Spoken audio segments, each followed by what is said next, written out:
I knew something was wrong the moment I stepped into Dallas Heritage Hall. Not because of the lights or the noise, but because of the silence, the kind that forms when people notice you and immediately decide you do not belong. Then I saw it. My name. Crossed out. A thick line of red ink slashed through Grace Benton on the seating chart, like someone had wiped me out of existence on purpose. And right there in front of cousins, family friends, and strangers, dressed in designer clothes, I heard my father's voice say exactly what he had always believed. She's just a mechanic. Put her at the kids' table. That was the welcome I received at his 65th birthday gala. The gala celebrating my father's 65th birthday sparkled around me. Crystal chandeliers cast golden light across white linen tablecloths. The scent of expensive perfume mingled with the soft notes of a jazz quartet playing near the bar. Outside, luxury vehicles lined up along the curved driveway, their polished surfaces reflecting the warm glow of the venue. This was the kind of event that made the Dallas social pages, the kind of gathering where oil money met real estate dynasties, and everyone pretended their fortunes were earned rather than inherited. I had dressed simply for the occasion, a black jumpsuit and a light jacket, nothing flashy. I had learned long ago that showing up in anything too polished would invite comments about trying too hard, and showing up in anything too casual would confirm what they already believed about me. There was no winning with this family, so I had stopped trying to win. A voice cut through the ambient noise behind me. Sharp, practiced, dripping with false concern. Vivian, my stepmother, appeared at my elbow. Her emerald gown probably cost more than most people's monthly rent. She leaned close, her perfume overwhelming, and spoke just loud enough for the nearby guests to hear. "We did not want the smell of motor oil next to the $800 plates," she said. "You understand." I understood perfectly. I had been understanding for 12 years. My father materialized next to her, his silver hair perfectly styled, his custom suit impeccable. Harold Benton looked every inch the Texas patriarch he believed himself to be. He surveyed me with the same expression he might give a stray dog that had wandered onto his property. "Grace," he said, his voice carrying that patronizing tone I knew so well, "you are just a mechanic. Do not try to pretend you belong here. Go sit with the kids at the back table." Laughter rippled through the nearby guests. Some of them had known me since childhood. None of them spoke up. Avery appeared with her phone already recording. My cousin lived for moments like this, her TikTok followers hungry for glimpses of what she called old money Texas drama. The camera panned to my face as comments began scrolling across her screen. "Who is that? Why does she look so poor? Is she helping?" I did not cry. I had trained myself years ago to count my breaths when the humiliation came. 1, 2, 3. I buried the anger deep, the way I had learned to bury it in the garage when customers questioned whether a woman could actually fix their cars. 4, 5, 6. I remembered being 12 years old, forced to wipe mud off a guest's shoes at one of my father's fundraisers while everyone watched and laughed. The memories threatened to surface, but I pushed them back down. This was not the time. My father waved dismissively toward the rear of the ballroom. "Go on then, do not make a scene." I looked at him for a long moment. At the man who had never claimed me publicly, who had spent my entire life treating me like a mistake he could not quite erase. Then I looked at Vivian, whose lips curled in satisfaction. At Avery, still filming. At Hunter, my younger brother, who stood nearby with a smirk that said he was enjoying every second of this. I turned toward the door. "Where are you going?" My father called after me. "Do not cause problems." I paused but did not look back. "Nowhere. I am leaving so everyone can breathe easier." But in my mind, I was already calculating. They had no idea what they had just ignited. The night air hit my face as I stepped outside. A black SUV idled at the curb, its driver standing at attention. He opened the rear door as I approached and nodded respectfully. "Ms. Benton," he said. I slid into the meticulously crafted high-end interior and pulled out my phone. The screen glowed with a single app custom-built for situations exactly like this one. "Activate Orion Protocol." I said into the phone. A voice on the other end responded immediately. "Confirmed. Cancel all Gala services, lock payment systems, revoke Benton family VIP access. All of it, I said. The call ended. I leaned back against the seat and watched the venue through the tinted window. Any moment now. Inside the ballroom, the lights flickered once, twice, then the entire sound system went dead. Through the glass doors, I could see servers stopping mid-stride, looking confused. The kitchen doors burst open as the head chef stormed out, gesturing wildly. The credit card machine at the bar displayed a single word over and over: declined. My father's face went from confusion to panic in the span of 30 seconds. He grabbed his phone, barking orders at someone, but nothing was working. The investors he had been courting all evening began checking their own phones, frowns deepening. The SUV's door opened. My driver had returned holding an envelope. "Should I deliver this now, Ms. Benton?" I nodded. I watched him walk calmly through the chaos, past the confused servers and the increasingly agitated guests. He approached my father, directly handed him the envelope, and walked away without a word. Harold tore it open. I could not hear what he said, but I could read his lips well enough. His face went white, then red, then a shade of purple I had never seen before. Inside the envelope was a single card. "Ms. Grace Benton, owner of Orion Luxury Motors, wishes you a lovely dinner." Vivian snatched the card from his hands. Her mouth fell open. Around them, the investors who had been promised returns on non-existent oil projects began murmuring among themselves. Someone said the name Orion Motors. Someone else pulled up something on their phone. My father's phone began to ring. He answered, listened for 3 seconds, then ended the call and immediately dialed again. His hands were shaking.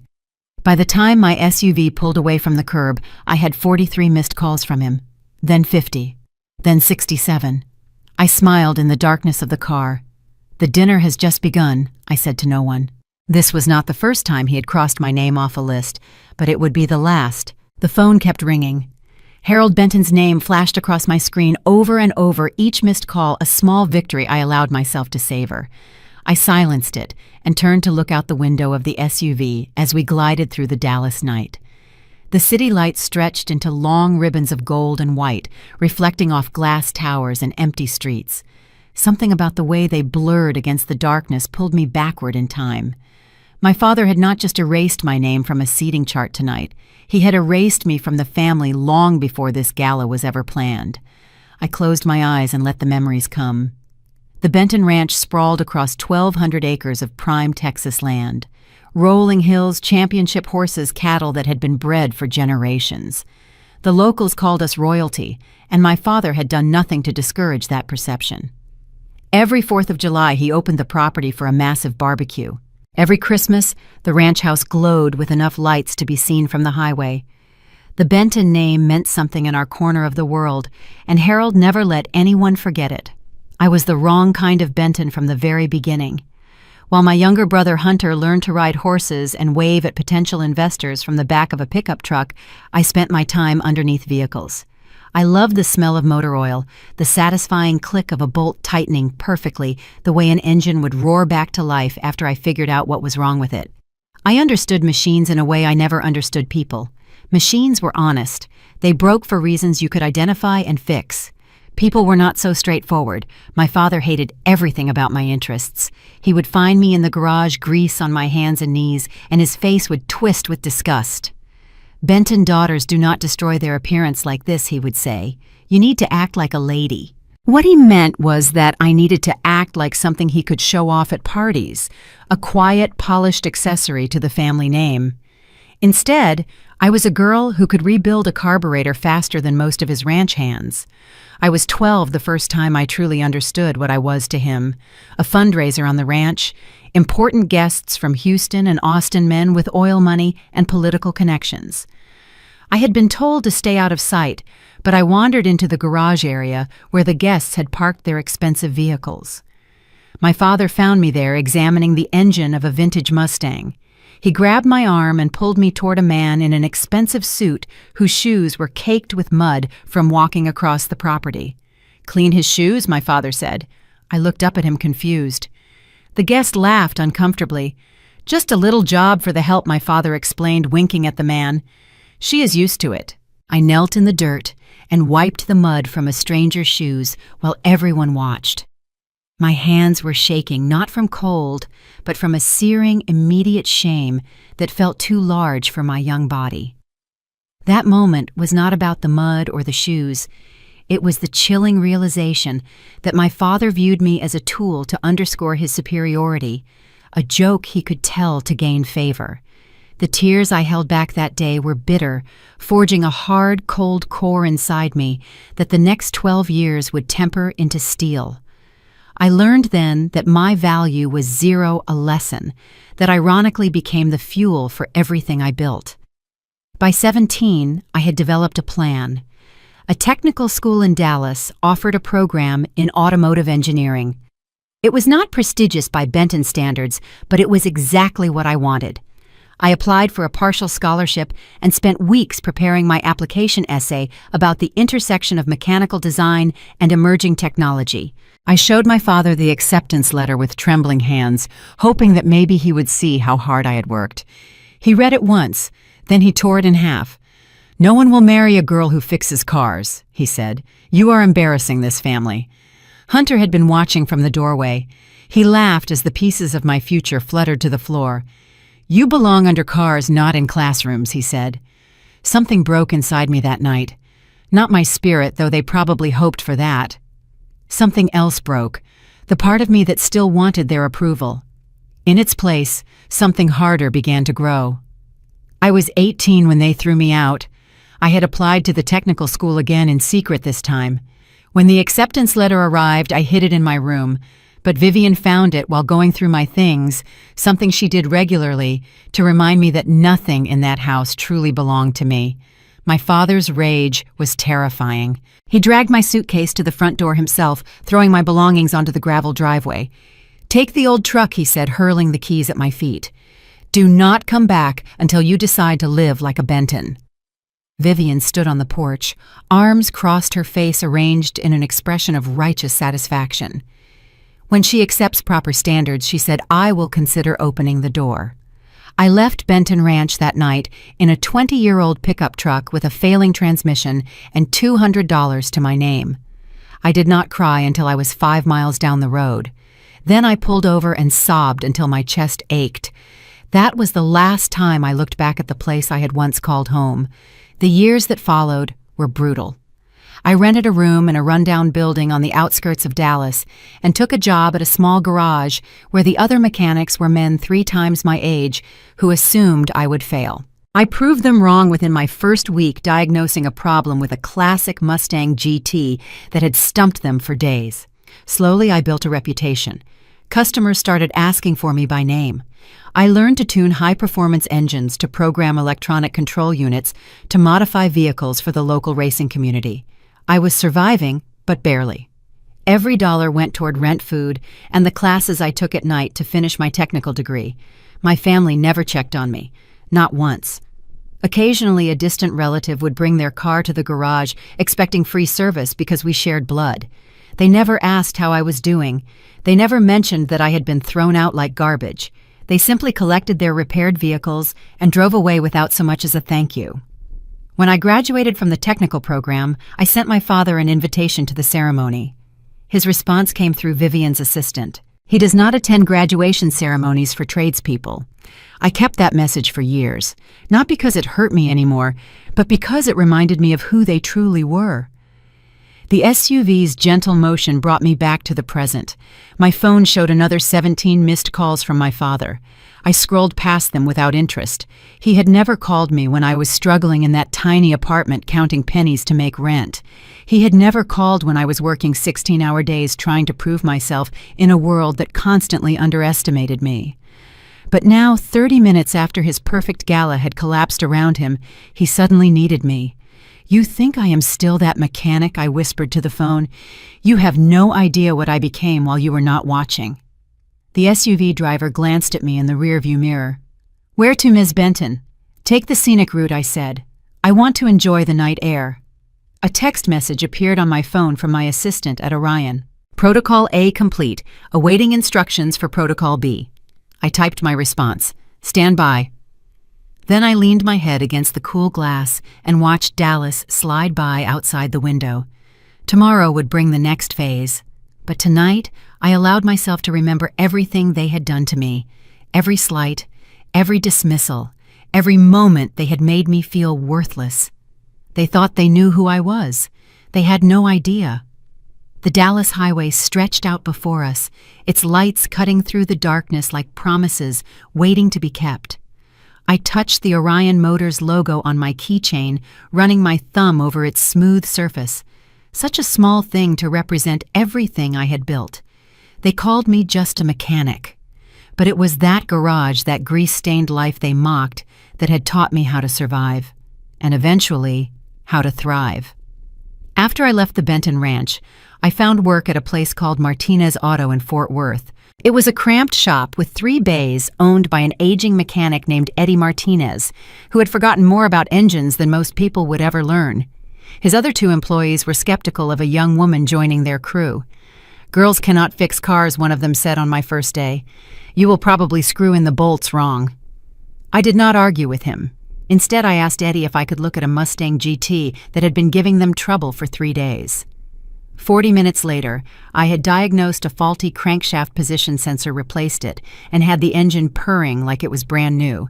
Eddie nodded slowly. He never questioned my abilities again. I spent 2 years at Martinez Auto, learning everything I could. I worked on high-performance engines for the local racing community. I taught myself how to program electronic control units and optimize fuel injection systems.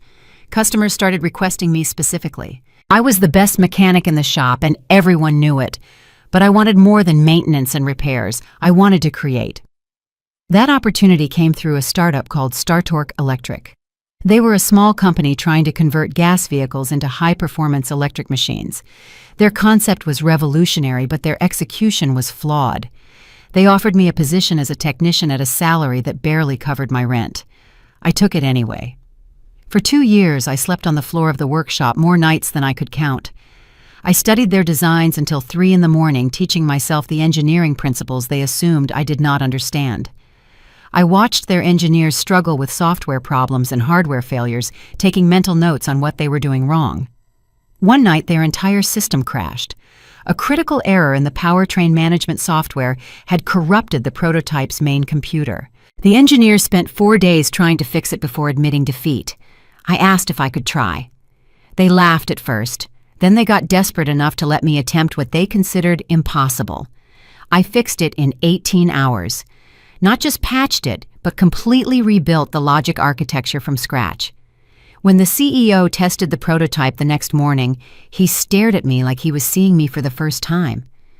"Who taught you to code like that?" he asked. "YouTube," I said, "and a lot of late nights."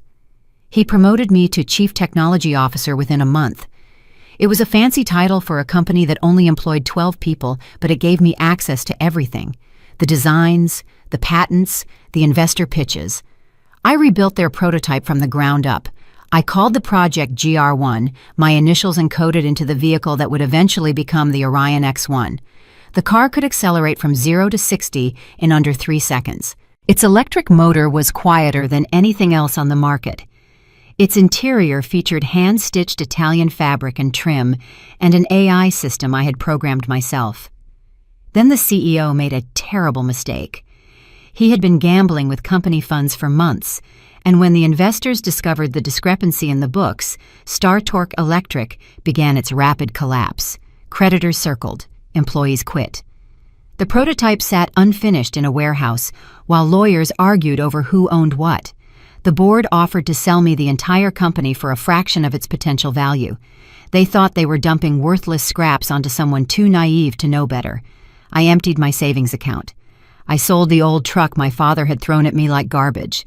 I borrowed money from a small investment fund run by a woman who had once seen me work on her Mercedes and believed I was capable of extraordinary things.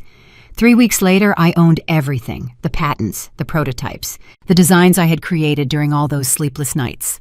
I renamed the company Orion Luxury Motors. The next 5 years were a blur of 18-hour days and impossible deadlines. I hired the best engineers I could find and paid them well enough that they stopped asking questions about who was really in charge. I kept my name out of the press releases, out of the Forbes articles, out of everything. The public face of Orion was a carefully constructed corporate entity. Behind it, I pulled every string. The Orion X1 launched to immediate critical acclaim. Automotive journalists called it the future of luxury transportation. Celebrities and tech executives placed orders months in advance. Our revenue quadrupled in the first year and continued climbing. By year 3, Orion Luxury Motors was valued at over $3 billion.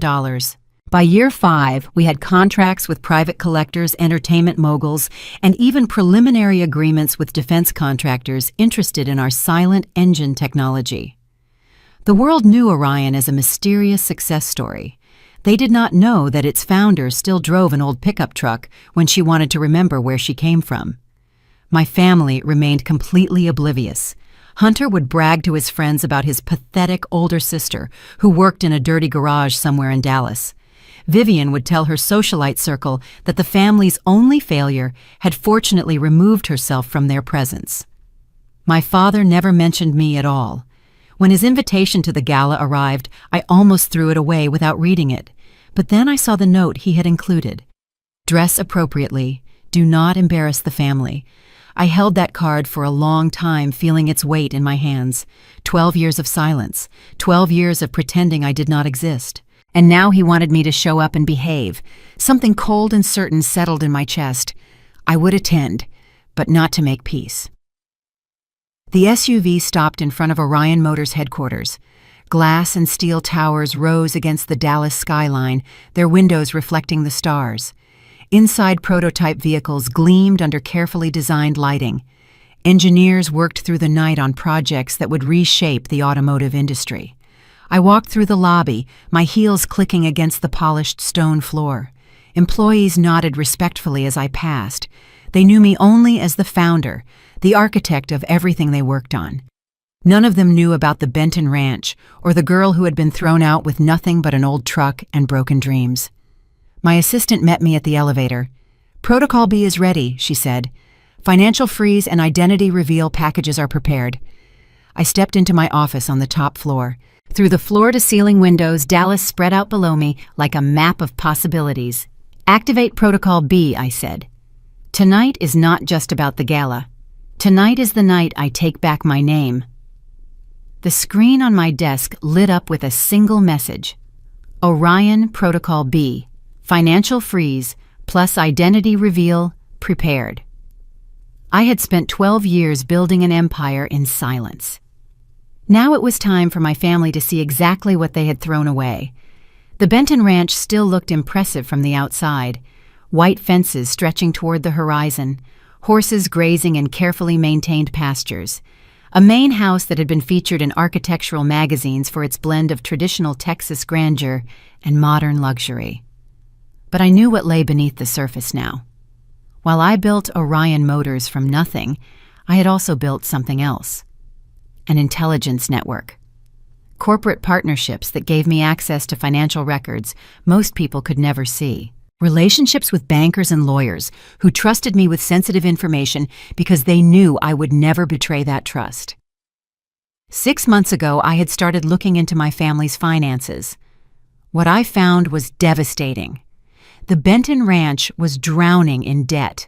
$48 million owed to various creditors accumulated over nearly a decade of failed investments in oil projects that never produced a single barrel. The cattle operation that had once been the family's pride was hemorrhaging money. The championship horses had been quietly sold off, replaced with lesser animals that most visitors could not distinguish from the originals. My father had been running a sophisticated deception for years. He presented false financial statements to potential investors, inflating revenue figures and inventing assets that did not exist. He had created an energy investment fund called the Benton Energy Expansion Project, soliciting millions from wealthy Dallas families based on drilling permits he had never actually obtained. The land he claimed to be developing sat untouched. The permits had been denied 4 times because the proposed drilling site was located in a protected conservation area. In short, Harold Benton was running something dangerously close to a Ponzi scheme, taking new money to pay off old debts. lying to everyone who trusted the Benton name. And tonight's gala was designed to bring in $8 million more from investors who had no idea they were being defrauded. I watched the chaos unfold through security cameras I had access to as a major shareholder in the hotel chain hosting the event. The scene backstage was exactly what I expected. Vivian paced frantically while staff members scrambled to explain why none of the credit cards were working. Harold barked orders into his phone, his face growing redder with each passing minute. The head chef had already left after his payment was declined. Half the serving staff were demanding cash before they would continue working. In the main ballroom, investors sat at their tables with growing confusion. They had come expecting an elegant evening of fine dining and profitable networking. Instead, they were watching the Benton family implode in real time. Avery had started a live stream an hour earlier, proudly showing off what she called the most exclusive gala in Texas. Her followers were now watching kitchen staff argue with management about unpaid invoices. Someone had captured footage of a waiter telling a guest that the Benton account had been flagged for suspicious activity. The comments on her feed were brutal. "Old money families cannot pay their bills. This is embarrassing." "Are they broke?" Hunter had retreated to a corner of the ballroom, his face pale and sweating. I knew things about him, too. The $1.3 million he had borrowed from a predatory lending operation at 28% interest. The 3 missed payments that had representatives of that organization making increasingly threatening phone calls. The technical documents he had stolen from Orion Motors 2 years ago, thinking I would never trace them back to him. Vivian's own secrets were just as damning. The charity foundation she ran was little more than a money laundering operation, funneling Gala proceeds into personal accounts that funded her designer wardrobe and spa treatments. The Hermes bag she carried tonight was counterfeit. The diamond necklace around her throat had been purchased on credit she could not afford to repay. They had spent years looking down on me, calling me worthless, telling anyone who would listen that I was an embarrassment to the family name, all while they drowned in debt and deception. I moved through the backstage area like a ghost. No one noticed me because no one expected me to be important. I was just a mechanic, the family embarrassment, the girl who belonged under cars instead of at the VIP table. I heard Vivian's voice before I saw her. She was berating a server who had just informed her that the wine delivery could not be completed without payment. "Do you know who we are?" she hissed. "This is the Benton family. We have been hosting events in this city for 50 years. The server shrugged apologetically. "Ma'am, our system shows the account has been frozen. I cannot authorize anything without payment." Vivian turned to Harold, her composure cracking. "They know. Someone knows about the fund." Harold grabbed her arm and pulled her toward a private corner. "No one knows anything. This is just a technical problem. We will handle it." But I could see the fear in his eyes, the same fear I had seen in my own reflection all those years ago when I was sleeping on garage floors and counting pennies for food. The difference was that my fear had been honest. Theirs was built on a foundation of lies. I slipped past them and found a quiet spot near the emergency exit. My phone buzzed with an update from my team. Benton financial data compilation complete. Debt levels exceed initial estimates. Evidence of fraud is comprehensive. I typed back a single word. Ready.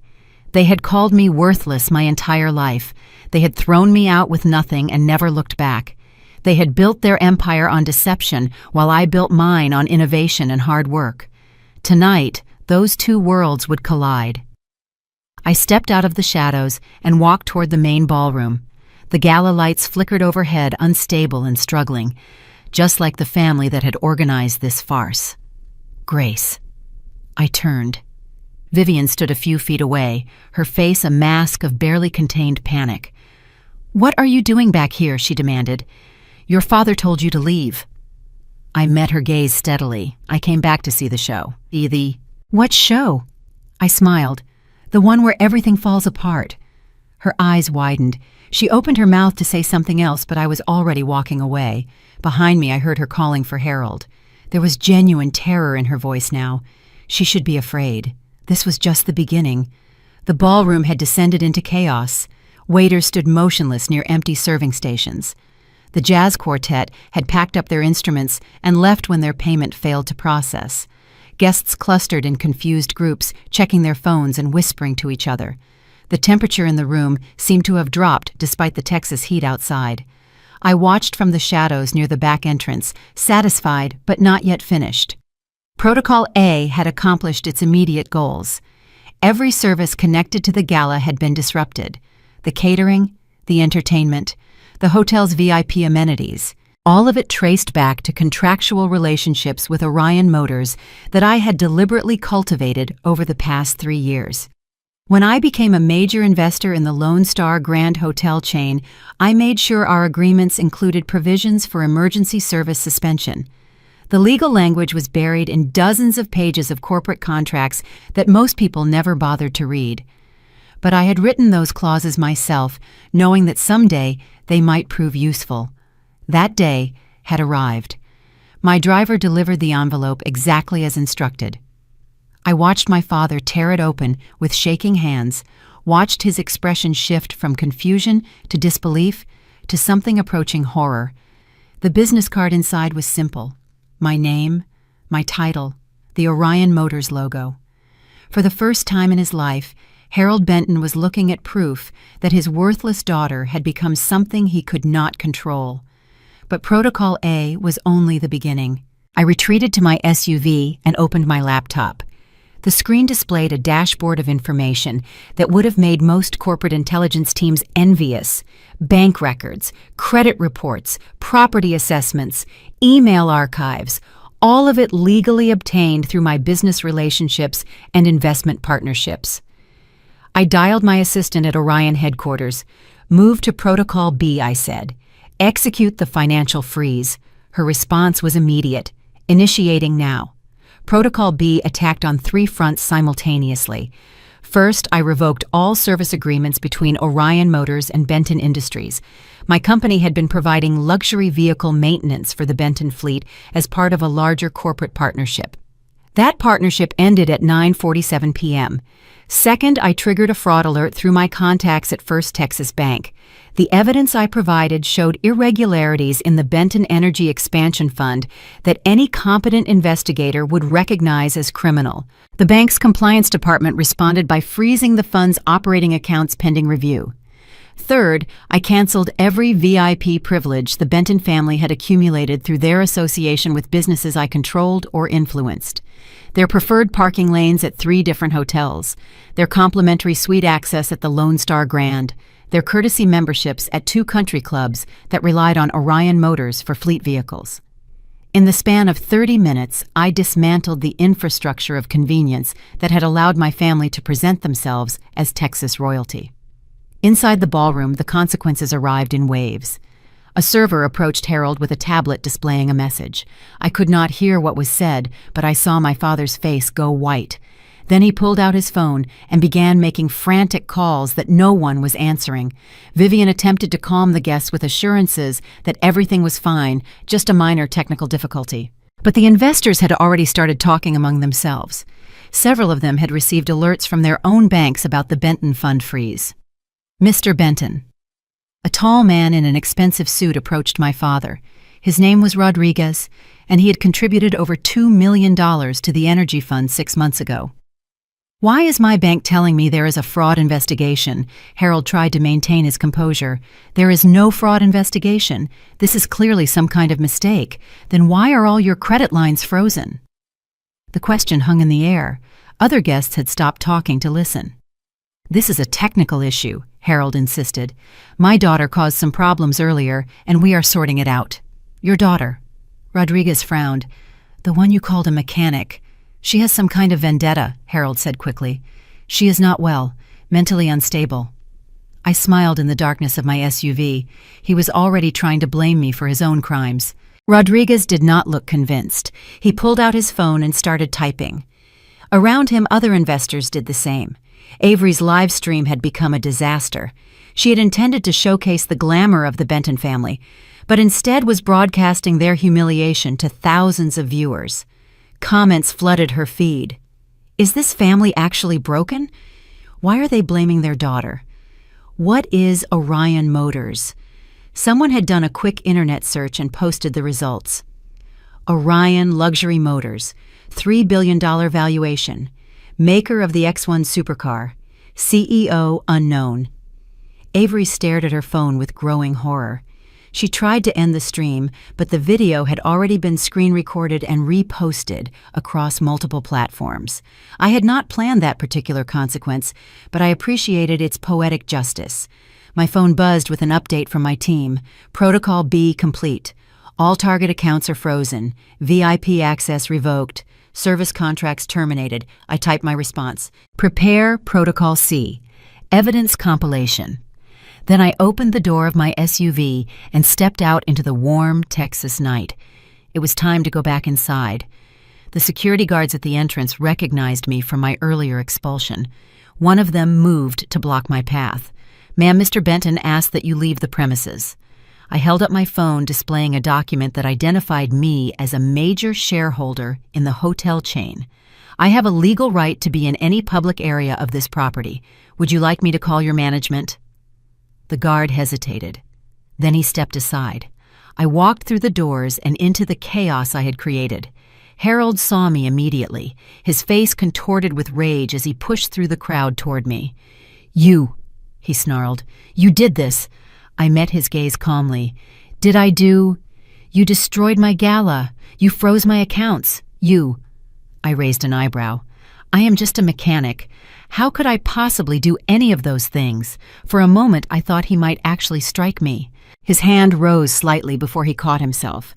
We were surrounded by witnesses, many of them holding phones that were likely recording everything. Rodriguez approached us, his voice sharp. "I suggest you calm down. There are a lot of witnesses here, and several of them are recording."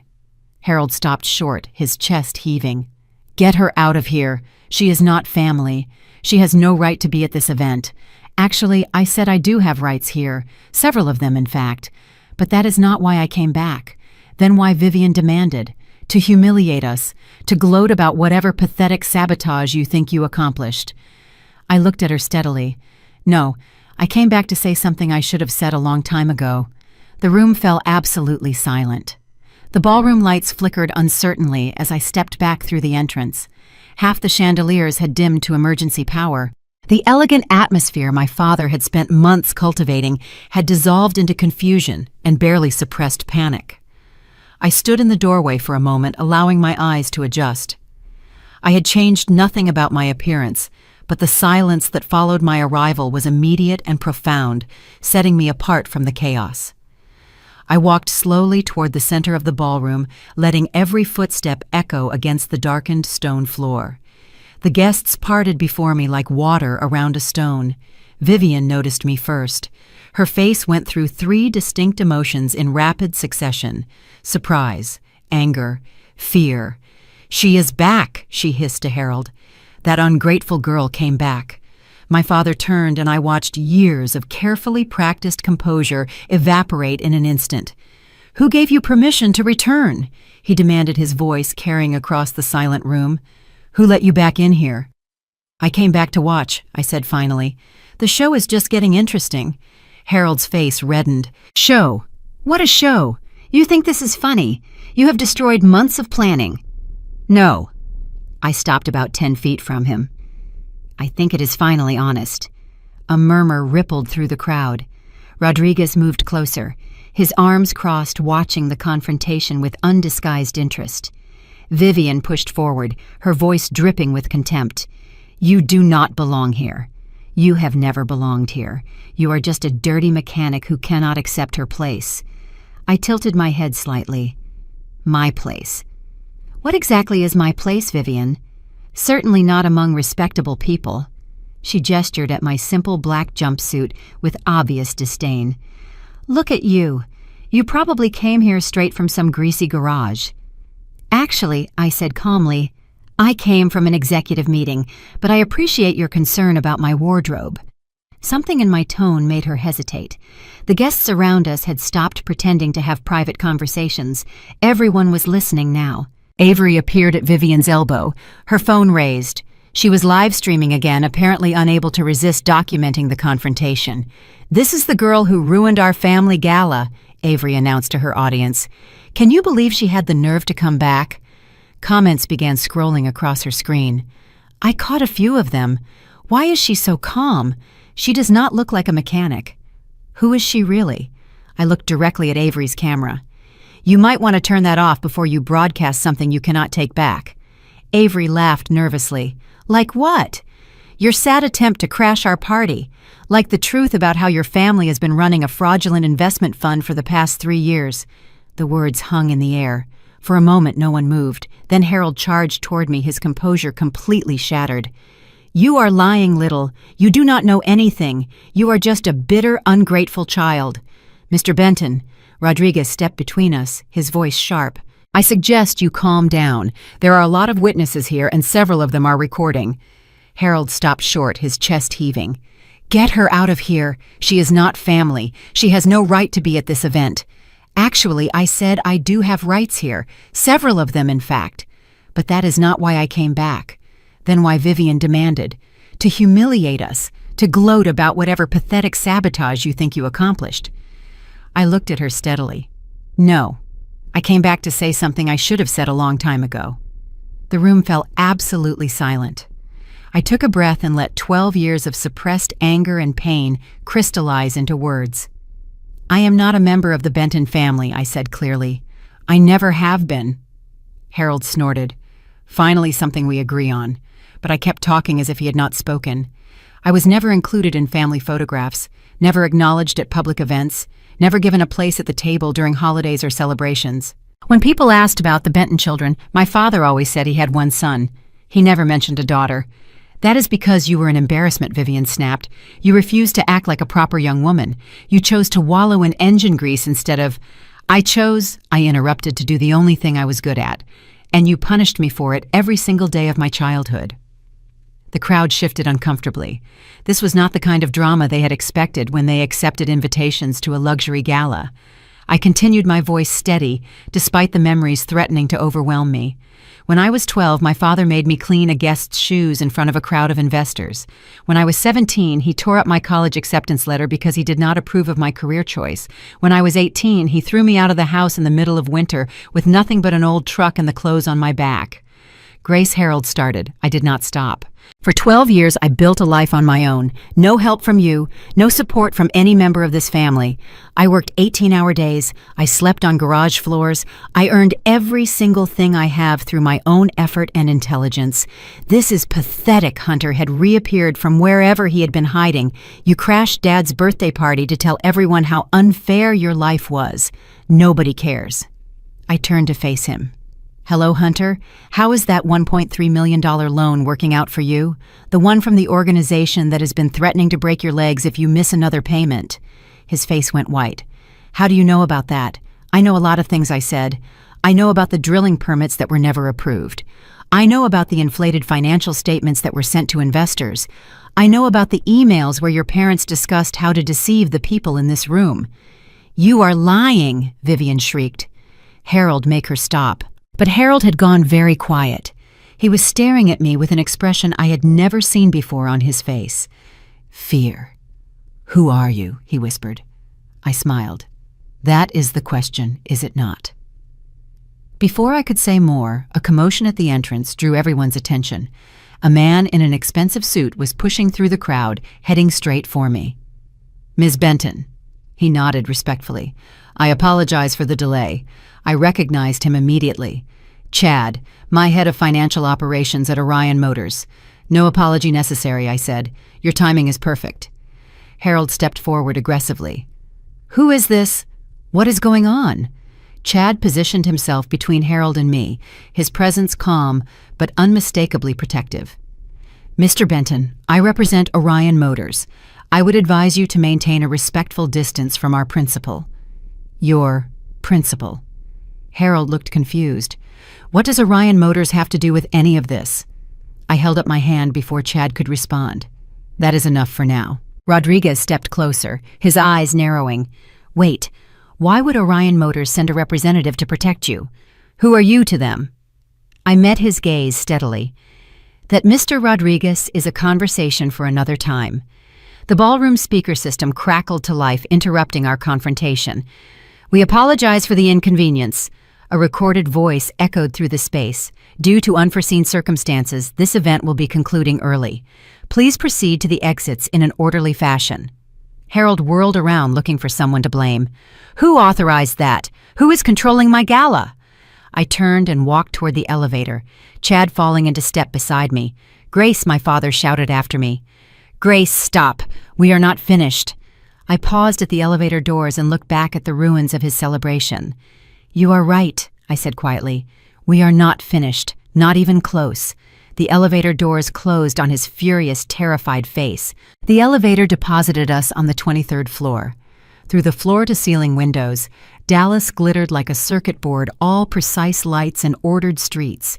Up here, everything looked controlled, manageable. But downstairs, the world my family had built was falling apart. My phone buzzed constantly. Harold? Vivian? Numbers I did not recognize. I silenced it without looking. Chad walked beside me through the executive conference suite, a space I had designed specifically for moments like this. Screens displaying real-time data. Prototype models under carefully calibrated lighting. Everything arranged to project power and precision. They are requesting an audience, Chad said. Rodriguez and several other investors. They want to know who you are. I know what they want. What should I tell them? I considered it for a moment. Bring Rodriguez up. Just him. 10 minutes later, the elevator doors opened again. Rodriguez stepped out, his expression a mixture of curiosity and calculation. He had made his fortune in commercial real estate, and men like him did not become wealthy by missing obvious opportunities. Thank you for joining me, I said. He looked around the conference suite, taking in the Orion, branding the prototype displays the obvious expense of every surface. This is impressive, but you have not answered my question. Who are you? I gestured toward a chair. Please sit. This might take a moment. Rodriguez remained standing. I have known the Benton family for 15 years. Harold always described his daughter as troubled, unstable, someone who threw away her potential to play with engines. He paused. You do not seem troubled or unstable. Appearances can be deceiving, I said. In both directions. Meaning what? Meaning that my father has been deceiving everyone for longer than you realize, and I am not the person he told you I was. Rodriguez crossed his arms. Then, who are you? I reached for a USB drive sitting on the conference table. The small device contained files that only 2 people in the world had access to. I was one of them. I plugged it into the main display system. The screens around us lit up with the Orion Motors logo. What you are about to see, I said, is confidential. It is also the truth. The first video showed a workshop from 5 years ago. A young woman with grease-stained hands stood before a whiteboard covered in engineering diagrams. She was explaining the power distribution system for an electric vehicle prototype. The young woman was me. Rodriguez leaned forward, his eyes narrowing. That is you. Yes. The video continued, showing footage from various stages of Orion's development. In each clip, I was at the center, directing engineers, testing components, signing documents. I paused the playback on a frame showing the company's official registration papers. The founding signature was clearly visible. Grace Hale, I said, formerly Grace Benton, Chief Executive Officer and majority shareholder of Orion Luxury Motors. Rodriguez sat down heavily in the nearest chair. You are the founder of Orion. 87% ownership, I confirmed. Total company valuation as of last quarter, $3.4 billion. But he struggled to process the information. Harold said you were working in some garage somewhere, that you were barely getting by. I smiled slightly. Harold says a lot of things that are not true. The door to the conference suite burst open. Harold, Vivian, and Hunter tumbled through, followed by 2 hotel security guards who were clearly uncertain about whether they should intervene. Grace Harold shouted, "What is the meaning of this? What lies have you been telling?" Rodriguez stood blocking their path. "Mr. Benton, I suggest you calm down. Do not tell me what to do on my own." Harold stopped, suddenly aware of his surroundings. "Where are we?" "This is not part of the hotel. This is a corporate executive suite," I said calmly, "reserved for major shareholders." "Which I am." Harold stared at me. then at the screen still displaying Orion's founding documents, then back at me. "No," he said slowly. "No. That is impossible. You are just a mechanic. You cannot possibly." I stood smoothing my jacket. "Let me explain something, Harold. I called you by your first name deliberately, watching him flinch at the disrespect. When you threw me out of the ranch 12 years ago, you thought you were discarding someone worthless. What you actually did was release me from the only thing holding me back." "This is ridiculous," Vivian interjected. "You expect us to believe that you somehow became a billionaire without anyone noticing." "I did not become a billionaire for you to notice," I said. "I became one for myself. The fact that you were completely oblivious is just proof of how little attention you ever paid to me." Hunter tried to regain some composure. "Even if this is true, so what? You have money. Congratulations. That does not change what you are doing tonight. You are sabotaging our family out of petty revenge." I walked toward him slowly, watching him shrink back, despite trying to appear confident. "Petty revenge," I repeated. "Is that what you think this is?" I stopped a few feet away. "Do you want to know what I think, Hunter? I think that 12 years ago, you watched your father throw your sister out into the cold, and you laughed about it. I think you have spent every day since then enjoying privileges that were built on fraud and deception. And I think that when you stole technical documents from my company 2 years ago, you assumed I would never find out." His face went gray. "I do not know what you are talking about." I turned back to Rodriguez.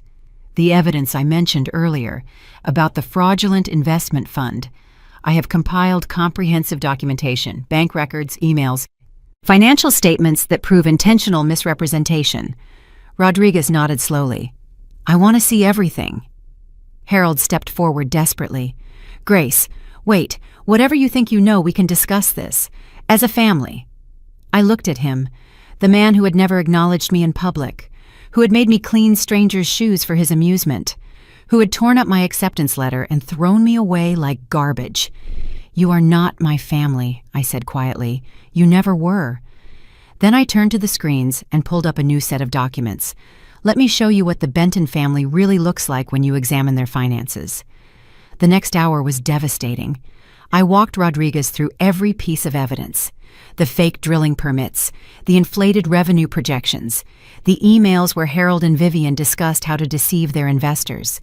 The loan documents show Hunter's debt to dangerous creditors, the charity fund that had been used to launder Gala proceeds. By the end, Harold had collapsed into a chair, his face buried in his hands.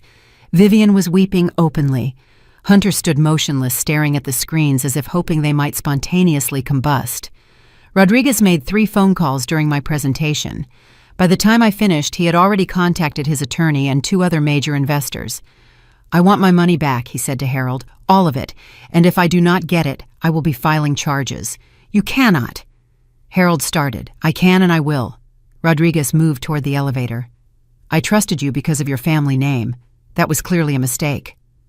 "Wait," Harold called after him. "Please, I can explain everything." Rodriguez paused at the elevator doors. "There is nothing to explain. You defrauded me. Your daughter is apparently a genius. Those are the only facts that matter now." The doors closed behind him. Harold turned to me, desperation replacing his earlier arrogance. "Grace, please, whatever you want. Money, recognition, a place in the family. I will give you anything." I looked at him for a long moment, at the man who had shaped so much of my pain and my determination. "I do not want anything from you," I said finally. "I stopped wanting anything from this family a long time ago." "Then why?" Vivian wailed. "Why are you destroying us? I am not destroying you. I am showing the world what you really are. There is a difference." Hunter spoke for the first time in nearly an hour. "So what happens now?" I gathered my materials and prepared to leave.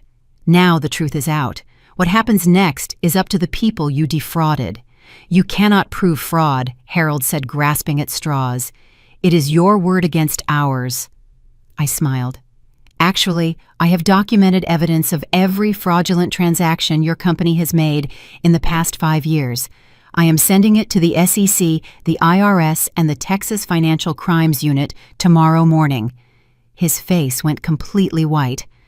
"Grace, please, you will destroy the family name." Everything our ancestors built. Your ancestors built nothing, I said. They inherited land and pretended it made them special. The only real legacy you are leaving is a warning about what happens when arrogance meets accountability. I walked toward the elevator, then paused. One more thing. The evidence about Hunter's loan from organized crime, that is going to law enforcement as well. He might want to start looking for a good attorney. Hunter made a strangled sound behind me. The elevator doors opened. I stepped inside and turned to face my former family one last time. Goodbye, Harold. Goodbye, Vivian. I hope you find some way to make peace with what you have done, but I suspect the next few years are going to be very difficult for all of you. The doors closed on their devastated faces. The elevator descended toward the lobby, but I pressed the button for the 19th floor instead. The private conference suite there had been prepared for this exact moment. Rodriguez insisted on following me. He had more questions, and I had more answers to provide.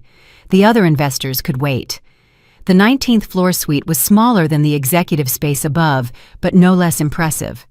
Orion prototypes lined one wall.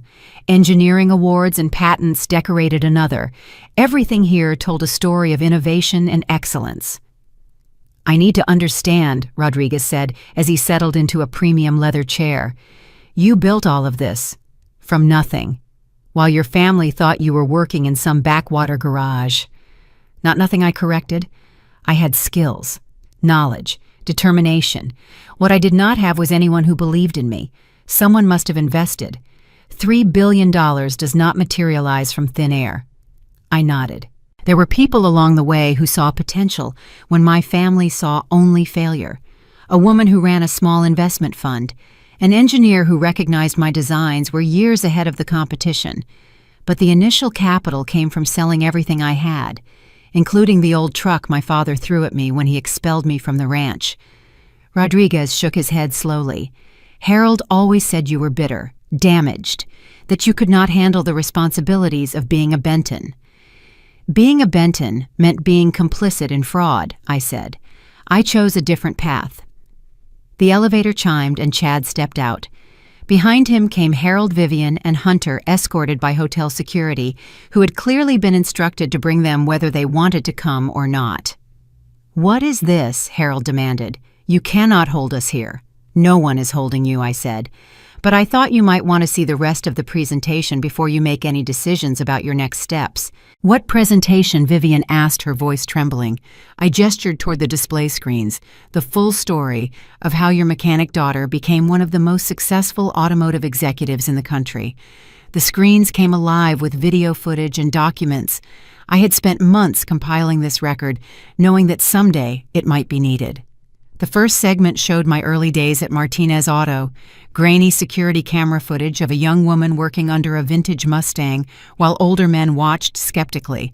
Then the same woman emerged, wiping her hands as the engine roared to life. That was my first week, I said. They did not think I could do it. The footage continued. My time at Star Torque Electric. The sleepless nights. The breakthrough that saved the company.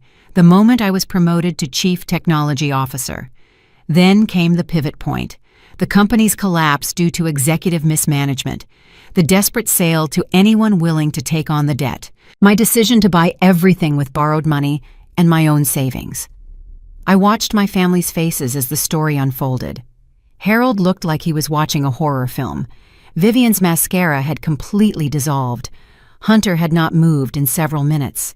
The climax of the presentation was the launch of the Orion X1, critical acclaim, celebrity endorsements, revenue that exceeded projections by over 500% in the first year. You built this? Rodriguez said quietly. All of this, every design, every patent, every line of code. I built it while working 18-hour days and sleeping on workshop floors, while my family told everyone who would listen that I was a failure. Harold found his voice. Grace, we did not know. You did not want to know, I corrected. You never once asked how I was doing, never once checked to see if I was alive or dead. You simply erased me from the family narrative because I did not fit your image. The presentation concluded with current footage of Orion's headquarters, hundreds of employees, state-of-the-art facilities, a company that had revolutionized the luxury automotive industry. Then the final slide appeared. A list of patents registered to Grace Benton, now legally Grace Hale. 7 core technologies that powered every vehicle Orion produced. These are mine, I said. Not borrowed, not stolen. Created from my own knowledge and imagination. The kind of knowledge you ridiculed as worthless. Rodriguez stood his professionalism returning, fueled by the staggering reality of Orion's valuation. Ms. Hale, I have witnessed enough to understand your position, and more than enough to pursue legal action against Mr. Benton. We require the comprehensive documentation you mentioned regarding the fraudulent investment fund. Harold surged forward, fear overriding any sense of propriety. Grace, you can't just hand over everything. We are still family. This is an internal matter. It stopped being an internal matter, Harold, I said, meeting his frantic gaze, the moment you defrauded people who trusted you. I signaled Chad. Chad stepped forward and handed Rodriguez a sleek black drive. This contains all compiled financial data, including email correspondence, bank ledgers, and the denial records for the drilling permits organized and indexed for the SEC and federal investigators. It is the evidence of fraud which speaks for itself. Rodriguez accepted the drive, weighing it in his hand like a verdict. This changes everything, Ms. Hale. You haven't just exposed your family. You've effectively shut down their entire financial operation. I have provided accountability, I corrected. They determined the consequences by their actions. Vivian began to sob uncontrollably, sinking back into her chair. Hunter stood rooted to the spot, staring at the small black drive in Rodriguez's hand. I walked toward the side exit, which led directly to a private lift. Mr. Rodriguez, I have given you the means to recover your investment and ensure justice. What happens now is between the Benton family and the law. Harold, desperate, called out one last time. Grace, stop. I want to talk to you about Orion. We can be partners. We can save the Benton name. I paused my hand on the exit panel and looked at him. The Benton name is not worth saving, Harold. What I built on honesty. Something you never understood. The lift doors opened, and I stepped into the quiet enclosure. As the doors closed, I left the shattered illusion of the Benton dynasty behind me, watching their desperate, defeated faces fade into the silence. The morning sun rose over Dallas like a spotlight illuminating a crime scene, which in many ways it was. I stood at the windows of my Orion headquarters office, watching the city wake up below. In a few hours, the evidence I had compiled would reach the authorities who could act on it. The Benton family's decades of deception would finally face consequences. My phone displayed dozens of missed calls and text messages. Harold begging for mercy, Vivian threatening legal action. Hunter's communications had become increasingly incoherent as the night progressed. I ignored all of them. Chad arrived at 7 with a detailed briefing. The Gala has become national news, he reported. Multiple outlets are covering the collapse of the event and the allegations against the Benton family. Which allegations specifically? So far, mostly rumors about financial irregularities. But several investors have already contacted attorneys. Rodriguez held a press conference this morning calling for a full investigation. I nodded.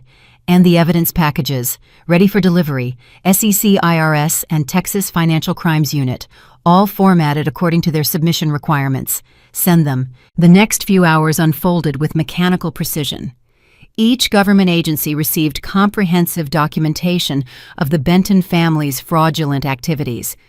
The fake drilling permits, the inflated financial statements, the emails discuss how to deceive investors, the charity fund laundering scheme. By noon, the first responses arrived.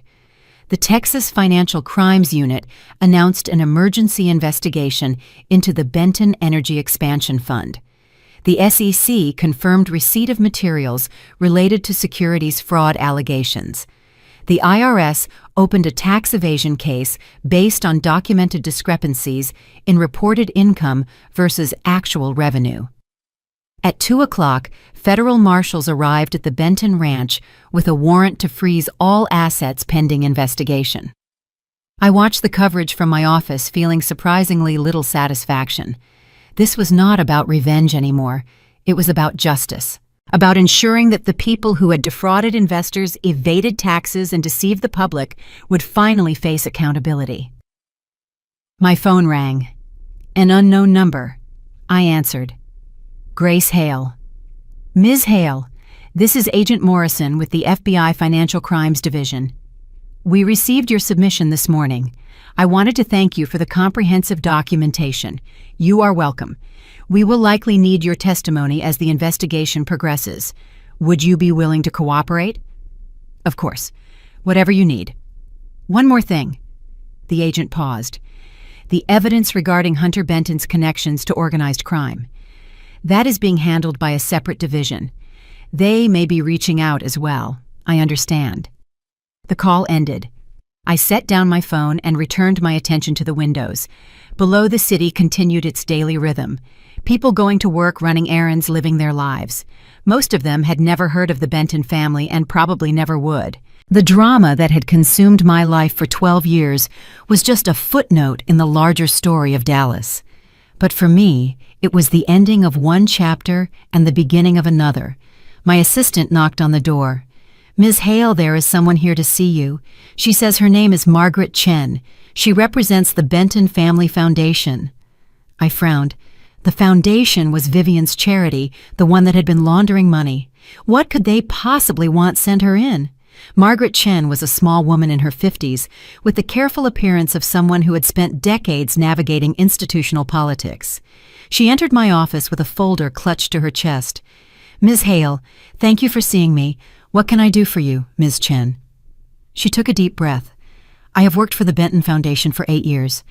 I believed we were doing good work, helping underprivileged children, supporting local schools, the usual charitable activities. And I recently discovered that much of what I believed was false. She opened her folder. The records I have access to show significant discrepancies. Money that was supposed to go to programs was diverted elsewhere. Donations that never reached their intended recipients. I studied her carefully. Why are you telling me this? Because I saw the news this morning, and I realized that you might be able to do something with this information. She pushed the folder toward me. These are the records I have, internal documents that show where the money really went. I opened the folder and scanned the first few pages. The documentation was damning. Vivian had been skimming from her own charity for years, redirecting funds to personal accounts, hidden behind layers of corporate shells. Why did you not go to the authorities yourself? Margaret looked down. I was afraid. The Bentons have powerful connections. I have a family, children. She met my eyes. But after what I saw last night, I realized that some things are more important than personal safety. I closed the folder. Thank you, Ms. Chen. This will be very helpful. Will you protect my identity to the extent that I can? But I cannot promise anything. These investigations tend to become public eventually. She nodded, accepting the uncertainty. I understand. I just could not stay silent any longer. After she left, I added her documents to the evidence package and forwarded them to the appropriate agencies. One more nail in the coffin of the Benton family's reputation. By evening, the situation had escalated dramatically. Harold Benton was called before an emergency federal hearing to answer questions about his investment fund. He sat alone at the witness table, his attorney having withdrawn that morning due to conflicts of interest. I watched the live stream from my office. The prosecutor asked pointed questions about drilling permits, financial projections, investor communications. Harold fumbled every answer, his arrogance replaced by visible panic. Vivian faced her own interrogation regarding the charity foundation. The documents Margaret Chen provided had revealed a systematic pattern of fraud that stretched back nearly a decade. Hunter was arrested at his apartment that afternoon. The organized crime connection had proven even more serious than I initially suspected. He was facing federal charges related to money laundering and conspiracy.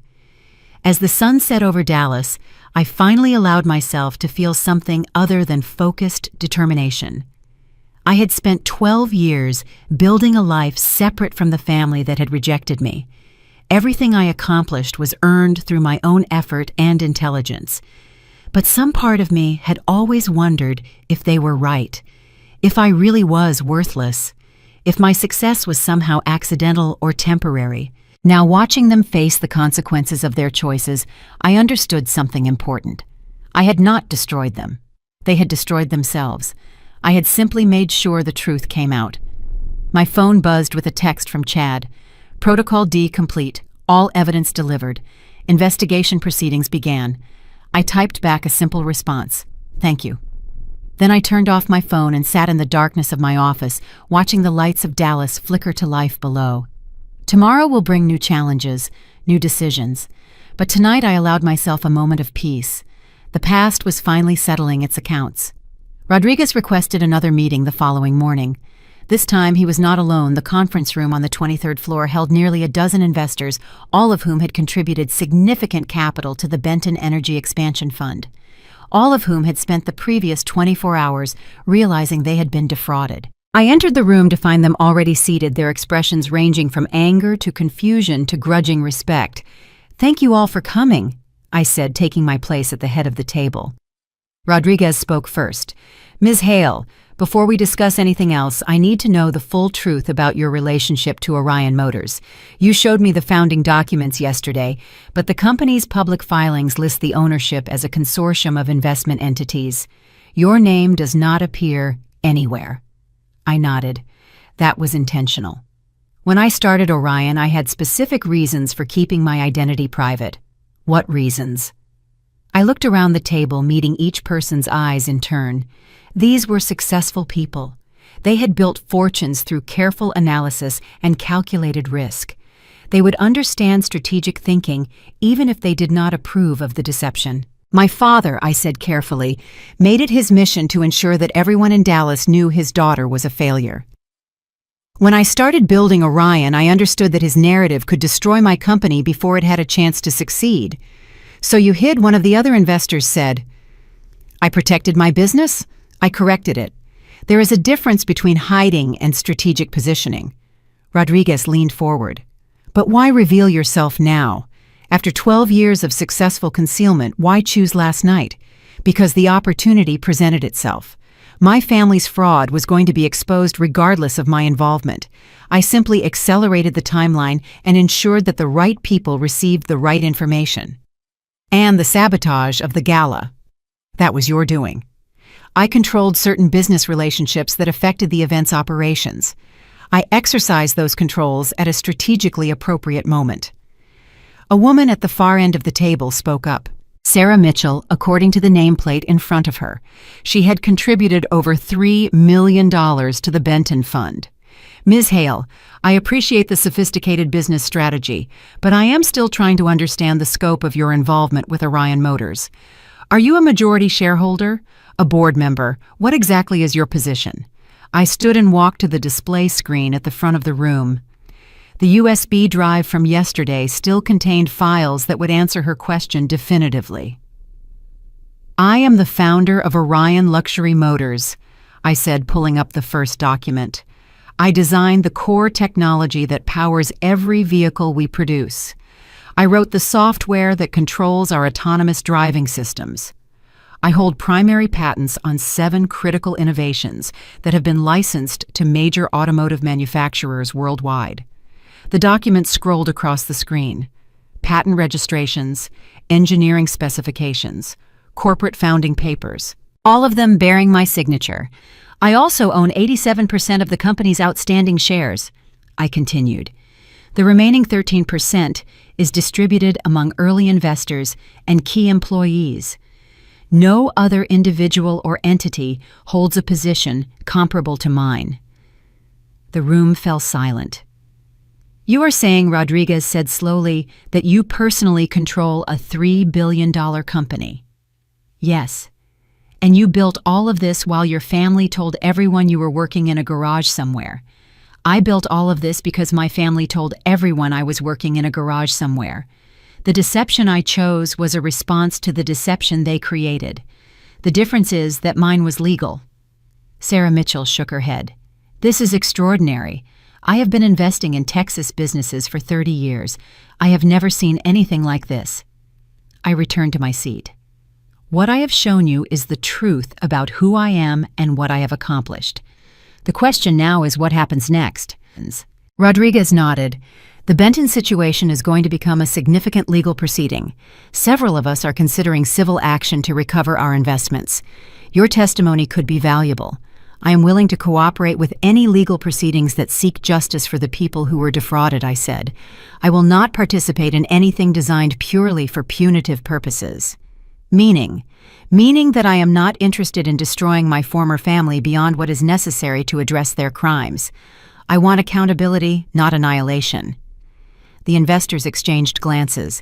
This was not the kind of revenge they had expected from someone who had been publicly humiliated and privately abused for years. Sarah Mitchell spoke again. Ms. Hale, I am curious about something.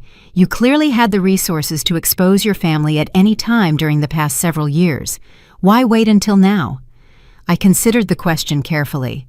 For a long time, I believed that the best revenge was living well, building something meaningful, proving through my actions that their assessment of me was wrong.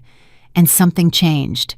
Yes, I saw them preparing to defraud another generation of investors. People who trusted the Benton name the same way you did. I could not stand by and watch that happen. So this was about protecting others, Rodriguez said. Not about settling personal scores. Both I admitted. I will not pretend that exposing my family was not personally satisfying. But if that had been my only motivation, I could have done this years ago, and in a much more destructive manner. The meeting continued for another hour. I answered questions about my technology, my business strategy, and my plans for Orion's future. By the end, several of the investors had expressed interest in potential partnerships. Rodriguez lingered after the others left. One more question, he said. Yes. Your father. When you looked at him last night, watched him realize who you really are. What did you feel I thought about his devastated face? The crumbling of everything he believed about himself and his family, the moment when he finally understood what he had thrown away. Sadness, I said finally, not for what happened to him, for what could have been, for the relationship we might have had if he had been capable of seeing me as a person instead of an embarrassment. Rodriguez nodded slowly. That is more grace than most people would offer in your position. I smiled slightly at the unintentional wordplay. It is who I chose to be. 3 days after the gala, the legal machinery had fully engaged. I watched the proceedings from my office, declining requests for media interviews and public statements. This was no longer my story to tell. The authorities had taken over, and the Benton family was facing consequences that no amount of family influence could deflect. Harold's emergency hearing extended into a second and then a third day. The evidence I had provided formed the foundation of the prosecution's case, but investigators had uncovered additional fraud that even I had not discovered. False tax returns going back nearly a decade, unreported foreign accounts, business dealings with entities that existed only on paper. The federal prosecutor called it one of the most comprehensive financial fraud schemes she had encountered in 20 years of practice. Vivian's charity foundation was dissolved by court order. The documents Margaret Chen provided had exposed systematic misappropriation of funds that totaled nearly $4 million over 8 years. Children who were supposed to receive educational support had been denied resources so that Vivian could maintain her lifestyle. Hunter's situation proved the most serious. His connections to organized crime had not been limited to personal loans. He had been laundering money for a criminal enterprise using Benton family businesses as cover. The charges included conspiracy money laundering and fraud. He was denied bail after prosecutors demonstrated significant flight risk. I received updates throughout the week from Chad, from Rodriguez, from attorneys representing various interested parties. The consensus was clear. The Benton family name, once synonymous with Texas prosperity and respectability, had become a cautionary tale about arrogance and accountability. On the 7th day, I received an unexpected visitor. Harold Benton appeared at the Orion headquarters lobby, looking nothing like the imposing patriarch who had commanded attention at social events for decades. His suit was wrinkled, his hair was disheveled, his eyes held a desperate quality that I had never seen before. Security called my office. "Ms. Hale, your father is here. He is requesting a meeting." I considered refusing. I had said everything that needed to be said, but something made me agree. "Send him up." Harold entered my office slowly, as if every step required enormous effort. He looked around at the displays of technology and achievement, the visual evidence of everything I had built without his help or approval. Grace. His voice was barely above a whisper. Harold. He flinched at my use of his first name but did not protest. I deserve that. Yes, you do. He sat down heavily in the chair across from my desk. I came to ask you something. Not as your father. I lost the right to that title years ago, as someone who made terrible mistakes and is finally facing the consequences. What do you want to ask?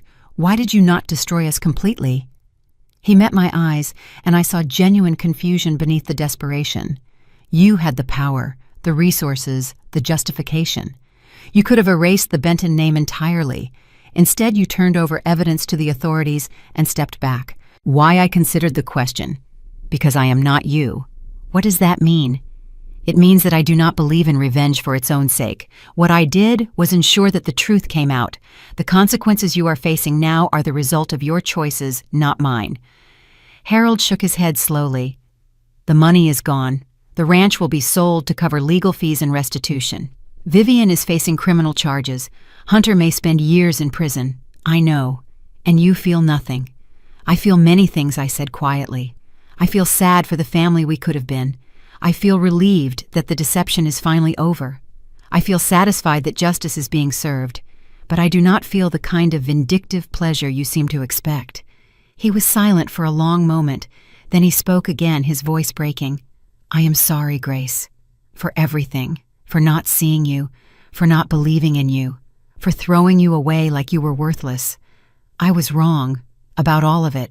I looked at the man who had shaped so much of my pain and my determination, the father who had never been a father, the businessman who had built his reputation on lies, the patriarch who had finally been stripped of everything he pretended to be. Thank you for saying that, I said finally. Does it help? I do not know yet.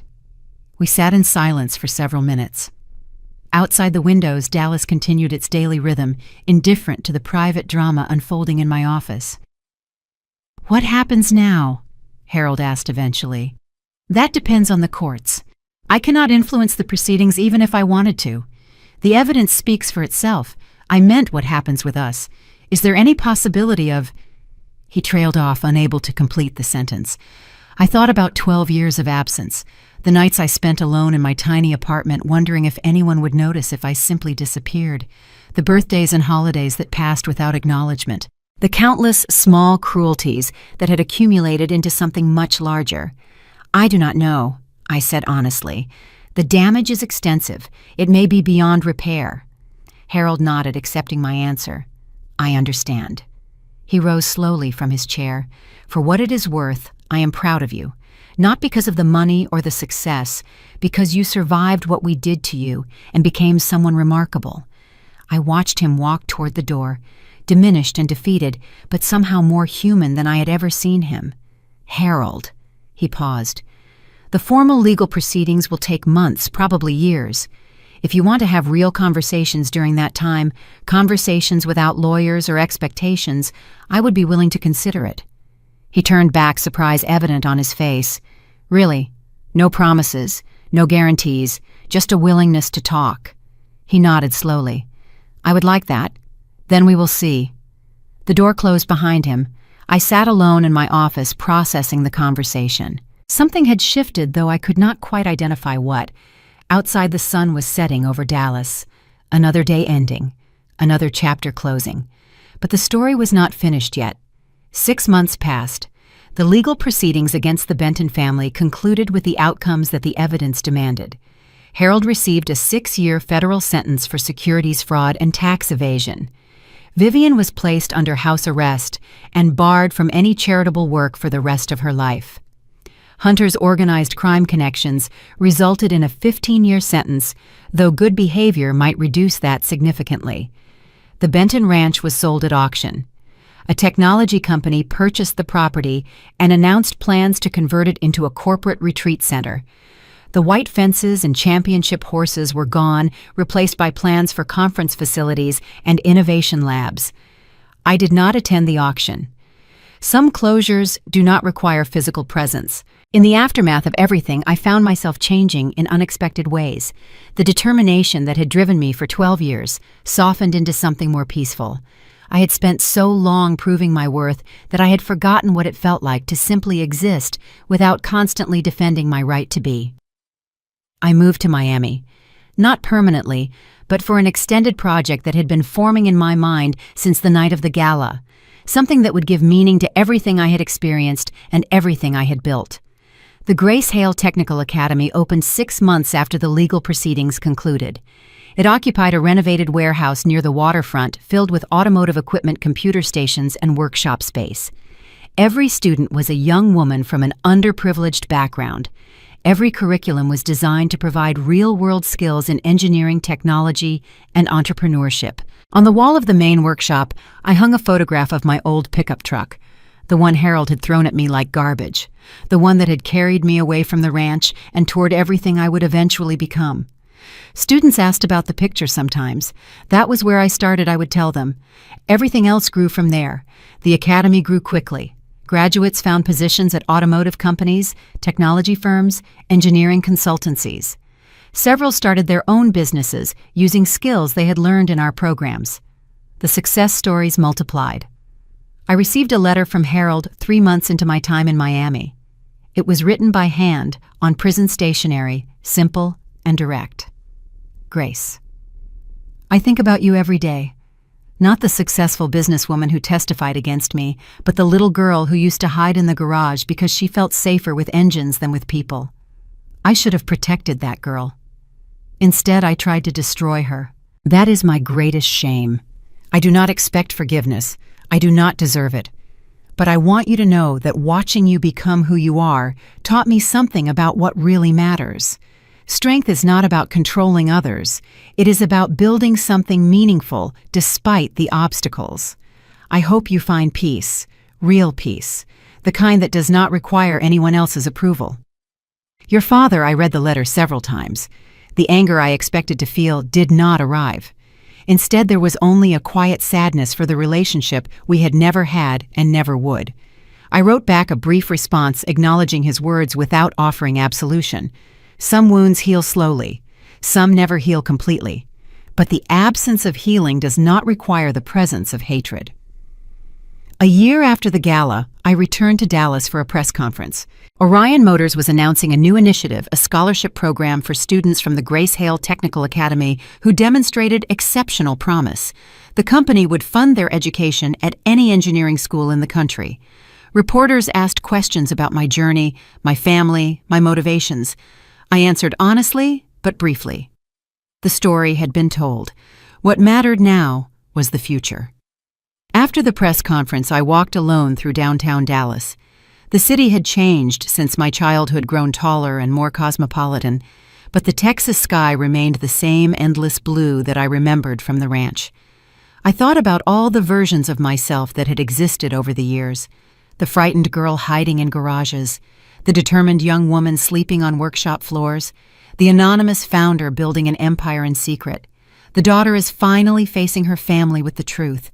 All of them had led to this moment. Standing in sunlight, free from the need for anyone's validation. A notification buzzed on my phone, a message from one of my academy students. Ms. Hale, I got accepted to MIT, full scholarship.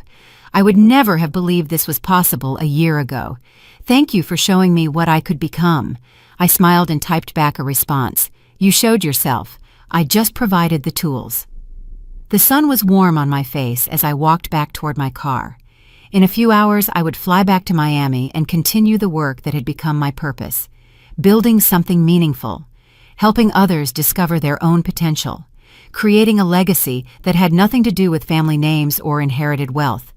I had spent 12 years proving my worth to people who never deserved that effort.